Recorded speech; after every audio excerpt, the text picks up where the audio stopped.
Hi fashion designer and welcome to my channel. Today I have an interesting pattern to show you, which is a waistcoat. So this is one of the projects that I've been meaning to make for a long time. So in this tutorial I am going to be sharing with you how to draft the waistcoat pattern, and then of course there is going to be another tutorial where I share with you how to sew the pattern. But before we get started, please don't forget to press the thumbs up button over there so that this tutorial can reach a lot of sew buddies and will be able to draft their own waistcoat also. So let's not waste any time and get right to it. So I've marked my horizontal line, the shoulder, the chest, the bust point, the underbust, the waist, including the hip line.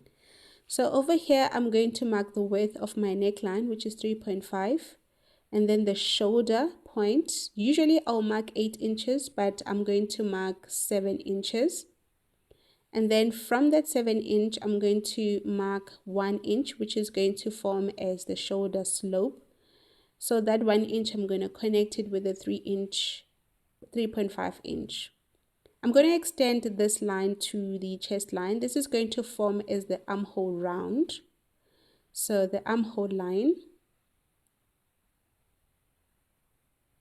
Now once I'm done, now I want to implement my horizontal measurements. Here I'm going to measure quarter of my bust round circumference, which is 9 inches. So I'm going to mark it right here.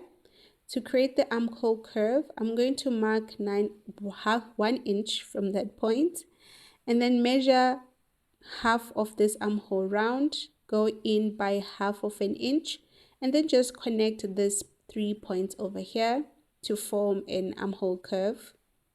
And then the next thing is to just reconnect it back to the shoulder.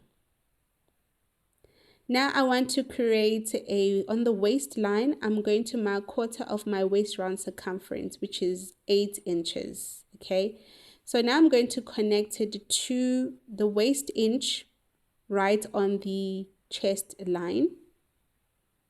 Connect these 2 points like so. Again, moving on to the waistline, the distance between my waist to hip is 8 inches. So now I'm going to mark quarter of my hip round circumference. So at this point is 11.5 inches. So this 11.5 inches, I'm going to mark it connected to the waistline. And this is going to be my hip area. So what I'm going to do now, right on the waistline, I'm going to find apex to apex measurement divided by 2 plus half of an inch, and then I'm going to extend this line to the under bust line. So from here now I am going to extend this line also to the bust point line, but then I'm going to go down by 1 inch from the bust point line. To take the dart width is going to be half an inch on both sides. Then extend it to the under bust. Once you're complete now, you want to connect this dart, and the waist dart is complete. Now moving on to the hip line, right on the side, I am going to mark around 2.5 inches. That's how low I want it to be. And this is going to be my new hip line. So this waistcoat is not going to reach all the way to the hip. So I'm going to extend the dart to the new hip line. And then once you're done now, because there's a difference of 2 inches on the back pattern and the front pattern, I am going to create a side dart. So right here on the bust point line, I'm going to create a point, and then I'm going to mark 1 inch away from the bust point line, and then just connect the 2 inch dart, the side dart. I just want to divide this dart into half like so. So the width of the dart is 2 inches. So yeah, so the side dart is created. So now what you need to do is to create a princess seam. I'm just going to extend this line here to the center point of the armhole. Then right on top, I'm going to mark 1/2 inch. And then right at the bottom, I'm going to take in 1 inch of the dot and then just reconnect it to the bust point line. But I'm going to go up by 1 inch. This is to help or prevent any pointiness around the apex area or the bust point line.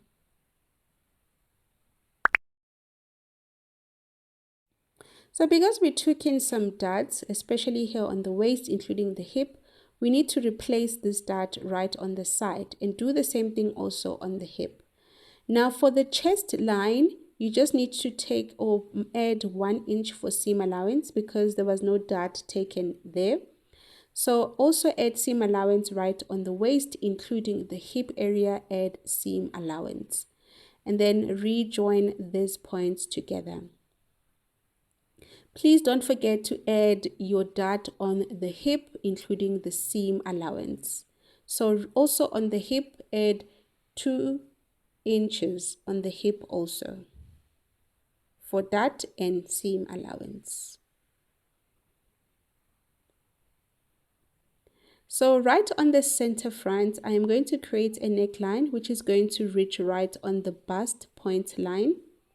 And then again, right here on the hip line, I am going to mark down 2 inches.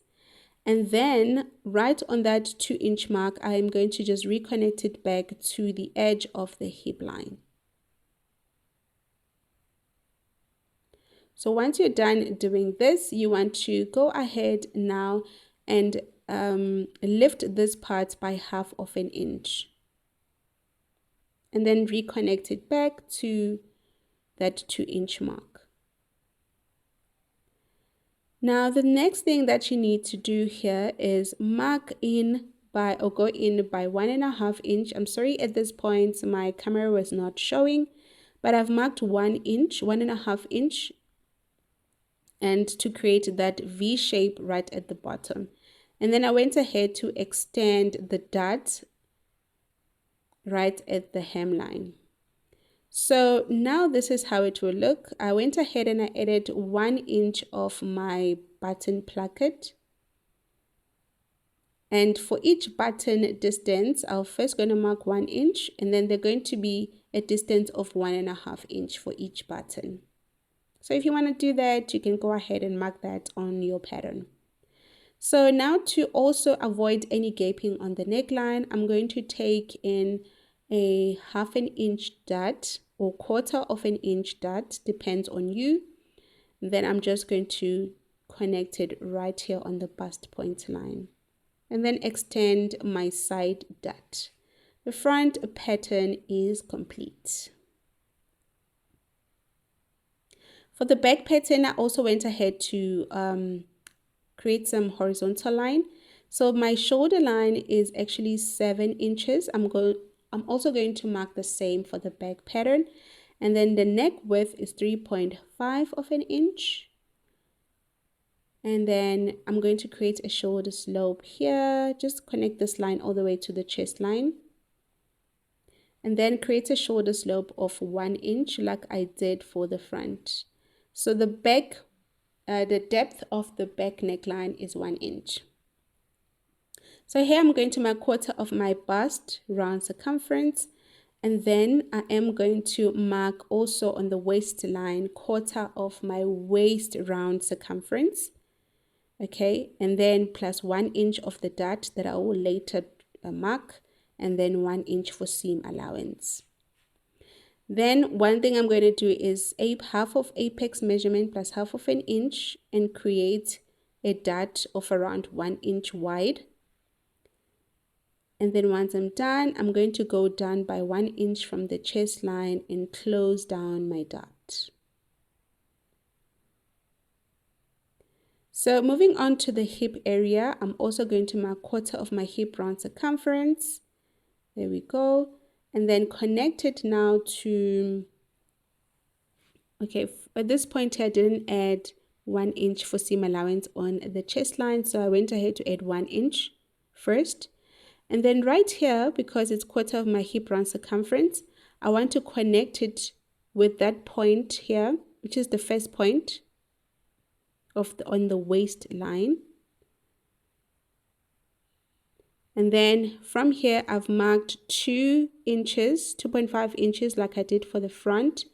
And then now from that 2.5 inches, you want to add your 1 inch seam allowance as shown.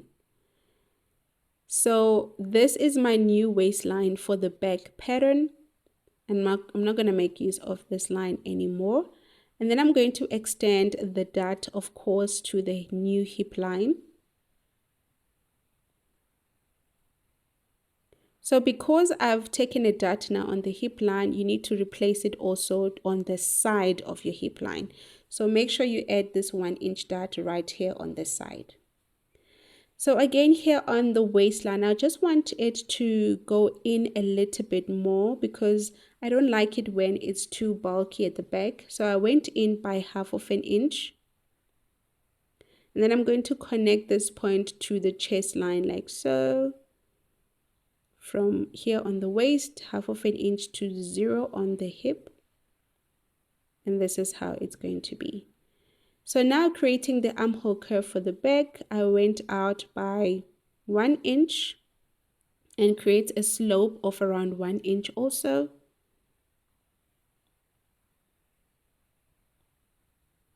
And then create a slope connecting it to the neckline.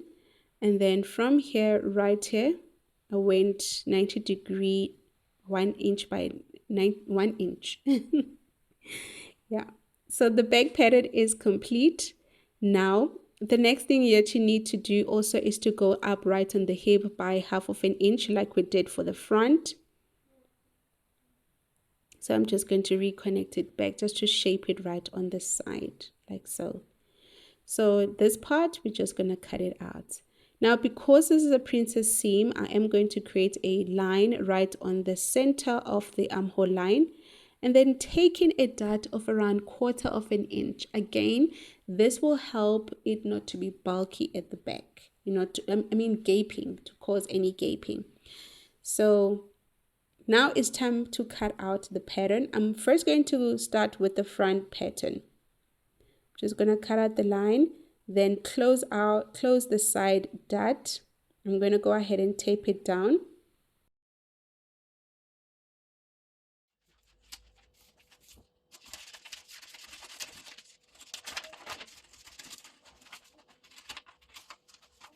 So also on the neckline, I'm going to close out the dart and tape it down. So I took the side front pattern and placed a new pattern paper underneath. So I want to increase this part because when you sew it, it's going to have a shortage. So I increased it by 1.5 inch and then create a new neckline and then cut out the shape. And this is how it will look. There won't be any shortage. Now the next thing you want to do is to make sure that all the lines, they go well together. And I'm going to place my patterns like this. And then as you can see, there's this tiny piece that I'm just going to cut it out. So I did the same thing for the back pattern. So as you can see, I went ahead to add seam allowance. You're going to add 1/2 inch seam allowance around the pattern. The center back, you're not going to add any seam. It's going to be cut and fold. And side back, I went ahead and added seam except on the side seam because we did add 1 inch for seam allowance. And I've added also 1/2 inch seam at the bottom. For the front, I added 1/2 inch seam all around the pattern. And also for the center front, I added seam allowance except on the side seam. So I went ahead to tape this waistcoat so that you can get the idea on how it will turn out. So comment down below and let me know if you want to see part 2 on how I sew this waistcoat together. I hope you will enjoy making this project as much as I did. See you on the next one.